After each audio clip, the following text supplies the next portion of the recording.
పొద్దున ఓ పాట పాడుకున్నా. రాజమండ్రి సమీపాన చిందిన నీ రక్తం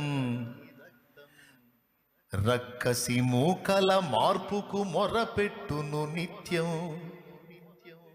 చంపగలుగు వాడెవ్వడు నిజముగా నిన్ను,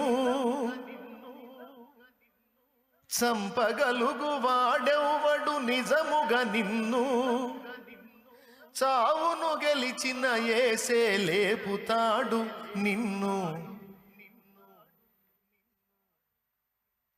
ఏమండి, పొద్దున్న ఏదో నా ఆనందం కోసం నేను పాడుకున్నా.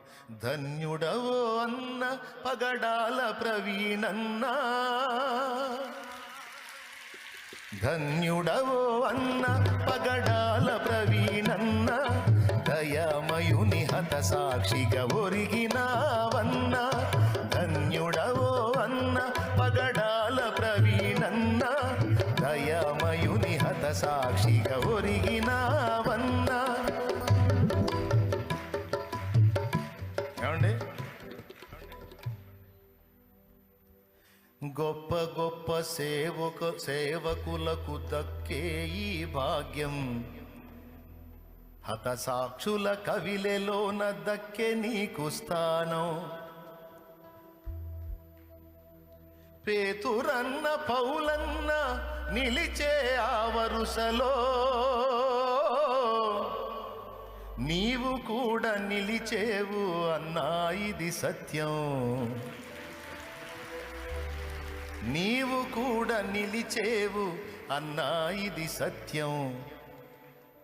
ధన్యుడవో అన్న పగడాల ప్రవీణన్న, దయామయుని హత సాక్షిగా ఒరిగినావన్న.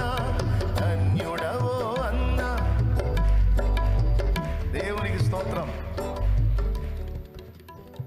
తప్పకుండా నా తండ్రి లేపుతాడు, కాకపోతే కొద్ది కాలం ఎడబాటు. ఏం చేయగలరు? దేహమునే చంపగలరు కానీ దాన్ని శాశ్వతంగా చంపగలరా? నిజంగా చంపేయగలరా? కొద్ది కాలం మౌనంగా ఉంది ఆ శరీరం.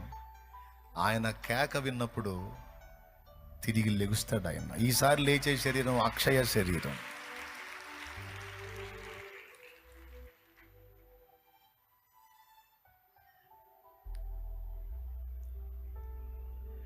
యేసుని వార్తను చాటగా పయనము చేస్తూ, యేసుని వార్తను చాటగా పయనము చేస్తూ, ఉన్మాదుల చేతులలో బలి అయిపోయావు. మత ఉన్మాదుల చేతులలో బలి అయిపోయావు. మూర్ఖులకు తెలియదు క్రైస్తవ్యం పుట్టుక, క్రీస్తు శిలువ శ్రమలలోనే పుట్టే సంఘ కన్యక. ఘోరమైన శ్రమలైన మాకు కొత్త కాదురా,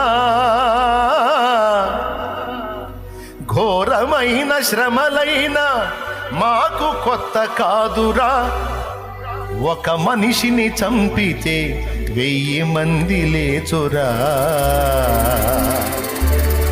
ఒక జ్యోతిని ఆర్పితే 1000 జ్యోతులు వెలుగురా.